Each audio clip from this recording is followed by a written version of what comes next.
Right. ఇదే నిరుద్యోగుల గురించి అనేక సార్లు రోడ్లెక్కి కొట్లాడుతున్నటువంటి వ్యక్తి మనతో పాటు ఉన్నారు. సింధురెడ్డి మాట్లాడే ప్రయత్నం చేద్దాం. ఎట్లా చూస్తూ ఉన్నారు ఇదే వేదిక మీద అప్పుడు యూత్ డిక్లరేషన్ ప్రకటించేటప్పుడు అదే స్టేజ్ల మీద అదే చైర్లలో మీరు కూర్చొని ఉంటారు. ఇప్పుడు మళ్ళీ ఇదే వేదిక మీద దాన్ని తిప్పికొట్టే ప్రయత్నంలో భాగంగా ప్రతిపక్షం సపోర్ట్ తీసుకొని మళ్ళీ కూర్చోవాల్సి వస్తూ ఉన్నది. ఊహించరా ఇదంతా? అసలు ఊహించలేదండి. ఇంత మోసానికి గురి చేస్తుందని మాత్రం కల్లో కూడా అనుకోలేదు. సరే చెప్పినంత మా మార్కులో చేయలేకపోయినా కూడా కాస్తైనా మాకు న్యాయం చేస్తుందని అనుకున్నాం, కానీ అనుకున్న దానికంటే డబుల్ అన్యాయం చేసింది. చేసిన ఒక్క పని కూడా కరెక్ట్గా చేయలే. అన్ని అవకతవకలతోటి నోటిఫికేషన్లు ఫిల్ చేసి నేను చేసిన అని అబద్ధాలు చెప్పి ఇవంతా ఒక ఎత్తైతే మమ్మల్ని రకరకాల పదాలతో నిరుద్యోగ యువతను అవమానించింది మనం చూస్తూనే ఉన్నాం. ఏ బహిరంగ సభ తీసుకున్నా నిరుద్యోగుల్ని అవమానించింది ఆ స్టేజ్ దిగలేదు రేవంత్ రెడ్డి గారు. అసలు ఎందుకు మా మీద ఇంత కక్ష? నిన్ను గెలిపించినందుకే మా మీద ఇంత కక్ష కట్టినవా? ఒకవేళ నువ్వు మిమ్మల్ని గెలిపించినందుకే కక్ష కట్టినోడివైతే మిమ్మల్ని ఎమ్మెల్యేగా కూడా గెలవనీయకుండా మేము పనిచేసి తీరుతామని చెప్తున్నాం. రీసెంట్గా కూడా అన్నాడు ఒక మాటలు, ఎస్ఐపిసికి సంబంధించినటువంటి నోటిఫికేషన్ విషయంలో మీరు ఎండ్రిని దాగి చచ్చిపోతారా, బాయిల దునికి చచ్చిపోతారా, నాకు సంబంధం లేదని చెప్పి మాట్లాడు. ఒక ముఖ్యమంత్రి హోదాలో ఉండి మీరు గెలిపించిన ముఖ్యమంత్రి అట్లా మాట్లాడతామంటే మీకు ఏమనిపిస్తుంది? చాలా బాధ అవుతుందండి. బాధ ఒక పక్కన అయితే, ఇంకో పక్కన ఏమనిపిస్తుంది అంటే అసలు వీడు ముఖ్యమంత్రినా, ముఖ్యమంత్రి అయ్యుండి సిగ్గు లేదా? ఇంతమందిని రిప్రజెంట్ చేసే మనిషి ఇట్లాంటి మాటలు మాట్లాడితే రేపు పొద్దున మన స్టేట్లో ఏమైనా పెట్టుబడులు పెట్టడానికి ఎవరైనా ముందుకు వస్తారా? రారు కదా. ఇంత దారుణానికి ఎందుకు ఒడిగడుతున్నాడు ఈయన, ఇంత గలీజ్గా ఎందుకు మాట్లాడుతున్నాడు అనేది మాకు చాలా బాధ అవుతుంది. ఎడ్యుకేటెడ్ యూత్ని పట్టుకొని అట్లా అనాల్సింది కాదు. ఆయన ఒక ముఖ్యమంత్రి హోదాలో ఉండి ఆ చైర్కే అవమానం కలిగిస్తున్నాడు ఆయన.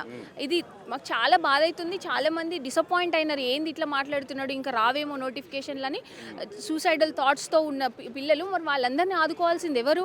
ఒక రెస్పాన్సిబుల్ సీఎంగా నువ్వు ఉండి ఒక హామీ ఇవ్వాలి కదా. ఆ హామీ ఇవ్వకుండా నువ్వు ఇంకా రిటర్న్ మమ్మల్ని అవమానిస్తున్నావు అని అంటే మేము దాన్ని ఏ రకంగా తీసుకుంటాం చెప్పండి? తీసుకోలేకపోతున్నాం. మా ఇంట్లో వాళ్ళు అన్నదానికంటే కూడా ఈ ముఖ్యమంత్రి గారు అనేది ఎక్కువైపోయింది. సో మాకు చాలా హర్టింగ్ ఉండేది. మాకు చెప్పాలంటే కూడా బాధ అవుతుంది. ఇంట్లో వాళ్ళు అడుగుతారు, ముఖ్యమంత్రి ఇట్లా మాట్లాడుతున్నాడు, మీరు ఇంత చేసిండ్రు ఆయనకి అని అంటే ఏం సమాధానం చెప్తాం? ఇంట్లో వాళ్ళకి సమాధానం చెప్పలేని పరిస్థితుల్లో నిరుద్యోగ యువత ఉండిపోయింది ఈరోజు. రీసెంట్గా నిన్న మొన్నటి దాకా కూడా ఆ పార్టీలకు ఈ పార్టీలకు నిరుద్యోగులను అంటగడితే మేము ఏ పార్టీ కాదని నిరూపించుకోవడానికి ప్రయత్నించారు నిరుద్యోగులందరూ. ఈరోజు బీఆర్ఎస్ పార్టీ ఒక మీటింగ్ పెడితే దీనికి వేలాది మంది తరలి వస్తూ ఉన్నారు.